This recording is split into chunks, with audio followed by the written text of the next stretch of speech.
दोस्तों 23 मार्च 1931 Lahore central jail.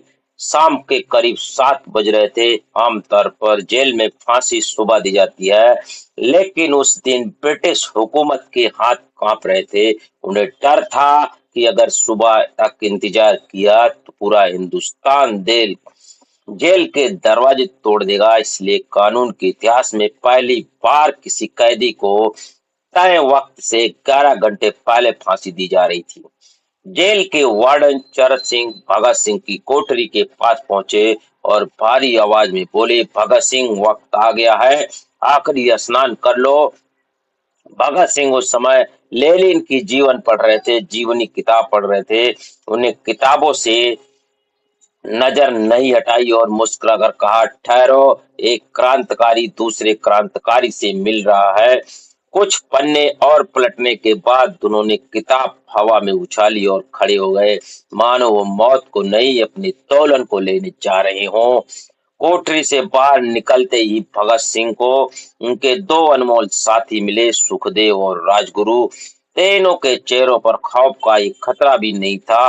वो एक दूसरे के हाथ थामे इंकलाब जिंदाबाद के नारे लगाने लगे। जेल की बाकी कैदी अपनी अपनी कोठरियों की सलाखों को पकड़कर रो रहे थे। भगत सिंह ने सबको संबोधित करते हुए कहा, मेरा रंग दे बसंती चोला, और पूरा जेल परिसर इस गीत से गूंज उठा।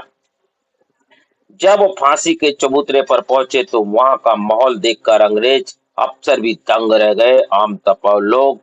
आमतौर पर लोग फांसी के वक्त कांपते हैं, लेकिन ये तीनों होड़ लगा रहे थे कि पहले फंदा कौन चूमेगा। तीनों ने अपनी आखिरी इच्छा जताई, हमें फांसी नहीं दी जाए बल्कि गोली मारी जाए, क्योंकि हम युद्ध बंदी हैं। लेकिन अंग्रेज ने उनकी यह मांग ठुकरा दी।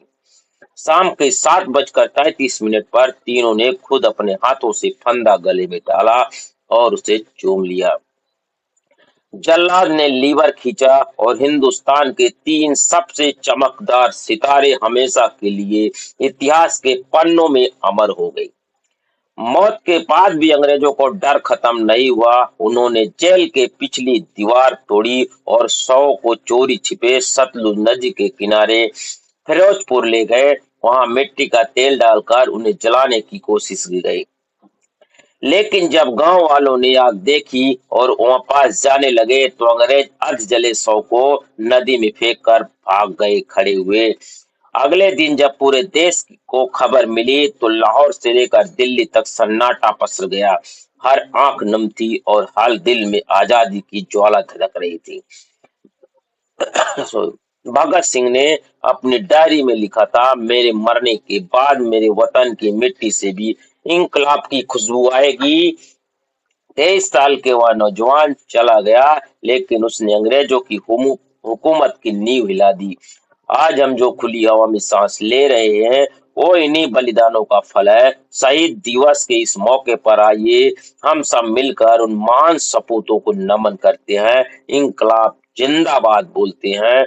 आज सबसे बुरी खबर यह है कि हमारे देश में आज तक भी शहीद दिवस का दर्जा नहीं मिल पाया। सबसे शर्मनाक घटना है दोस्तों, क्योंकि हमारे महान क्रांतिकारियों ने हमारे देश को आजाद करने में पूरा जिंदगी लगा दिया, जिंदगी अपनी बिता दी, जिंदगी हंसते हंसते निकाल दी, लेकिन हमारे देश में आज तक उन्हें शहीद का दर्जा नहीं दिया गया।